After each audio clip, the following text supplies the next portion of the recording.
Bapak, Ibu, Saudara yang terkasih di dalam Tuhan Yesus Kristus, Salam, salam bahagia.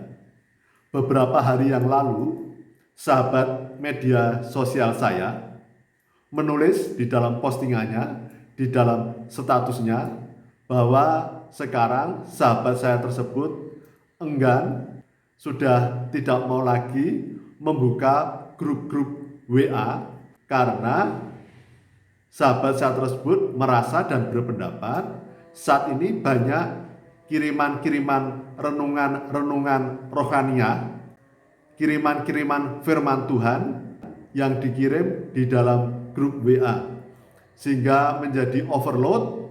Sahabat saya tersebut justru merasa tidak damai, merasa tidak nyaman, dan berpendapat bahwa orang-orang yang mengirim renungan-renungan harian atau ayat-ayat firman Tuhan dianggap oleh sahabat saya tersebut merasa lebih suci, lebih baik, lebih saleh, lebih benar daripada orang-orang yang tidak mengirim firman Tuhan di grup WA.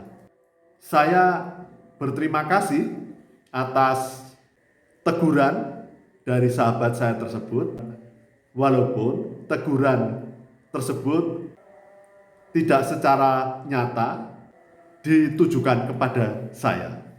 Tetapi saya jadi mau menerima masukan teguran sahabat saya tersebut karena memang saya sering mengirimkan renungan-renungan harian, mengirimkan kesaksian-kesaksian, mengirimkan firman Tuhan. Saya belajar dari postingan status sahabat saya tersebut, sehingga saya mau mengoreksi diri saya, bercermin juga, agar saya sungguh-sungguh memiliki niat yang benar bahwa saya mengirimkan firman Tuhan, mengirimkan renungan-renungan kesaksian adalah benar-benar demi kemuliaan nama Tuhan. Jadi dengan teguran kritikan dari sahabat saya tersebut, saya tetap akan mengirimkan kesaksian-kesaksian hidup saya, mengirimkan renungan melalui berbagai media sosial, karena bagi saya ingin bersaksi tentang hidup saya demi kemuliaan nama Tuhan. Dengan teguran sahabat saya tersebut, maka saya belajar untuk rendah hati, merendahkan diri, dan kesaksian-kesaksian yang saya kirim adalah benar-benar demi kemuliaan nama Tuhan, dan saya tidak mencuri kemuliaan nama Tuhan.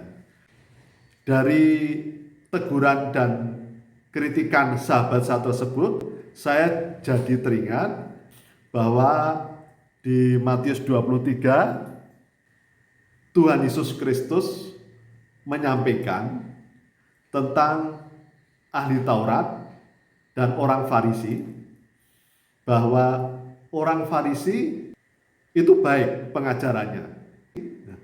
Ahli-ahli Taurat dan orang Farisi begitu hebat di dalam pengajarannya, luar biasa. Maka mengapa kemudian Tuhan Yesus Kristus menyampaikan kepada muridnya untuk menuruti atas pengajaran dari para ahli Taurat dan orang Farisi. Jadi ajaran ahli-ahli Taurat dan orang Farisi itu benar di mata Tuhan Yesus Kristus, menurut pandangan Tuhan Yesus Kristus. Oleh karena itu, para muridnya boleh menuruti, mempraktekkan ajaran dari ahli-ahli Taurat dan orang Farisi. Persoalannya adalah ahli-ahli Taurat dan orang Farisi itu pengajarannya bagus, mengajarkan tentang kebenaran, tentang firman Tuhan itu bagus, tetapi justru tidak melakukannya sendiri. Ahli Taurat dan orang Farisi mengajarkan hal-hal yang baik untuk orang lain, ditujukan kepada orang lain, tetapi tidak mengubah dirinya sendiri. Jadi ahli-ahli Taurat dan orang Farisi mengajarkan kebenaran hanya untuk kepentingan diri sendiri, untuk dihormati, menganggap paling baik, menganggap lebih baik, lebih saleh, lebih benar dari orang lain.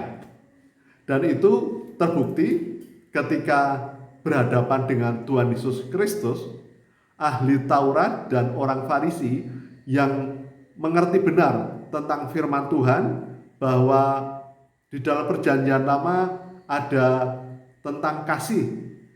Tetapi ahli-ahli Taurat dan orang Farisi ketika berhadapan dengan Tuhan Yesus Kristus justru dengki, iri dengan kebaikan Tuhan Yesus Kristus. Ahli Taurat dan orang Farisi tahu benar bahwa Tuhan Yesus Kristus melakukan yang benar, membuat mujizat, menyembuhkan, mengusir setan. Tetapi justru karena ahli Taurat dan orang Farisi tidak bisa melakukan apa yang dilakukan oleh Tuhan Yesus Kristus, jadi dengki, iri, kemudian marah, membenci Tuhan Yesus Kristus, bahkan dan benar-benar membunuh Tuhan Yesus Kristus. Jadi saudara-saudaraku, saya benar-benar berterima kasih kepada sahabat saya tersebut karena telah memberikan teguran dan nasihat dan kritikan. Jangan sampai saya terutama senang bersemangat mengirimkan renungan-renungan rohaniah, mengirimkan ayat-ayat firman Tuhan, tetapi tidak mengubah diri saya. Dan justru saya merasa lebih sombong, merasa lebih saleh, lebih baik, lebih benar dari orang lain, dan marah ketika orang lain juga mengirimkan renungan-renungan firman Tuhan yang lain. Seharusnya tidak marah, tapi kemudian marah, iri, dengki juga. Jadi saudara-saudaraku, marilah saya dan saudara-saudaraku bersukacita untuk mengirimkan renungan-renungan rohaniah, mengirimkan renungan-renungan firman Tuhan, tetapi itu justru untuk mengubah diri kita terlebih dahulu, baru ditujukan kepada orang lain. Sehingga kita benar-benar melakukan renungan firman Tuhan yang kita kirim.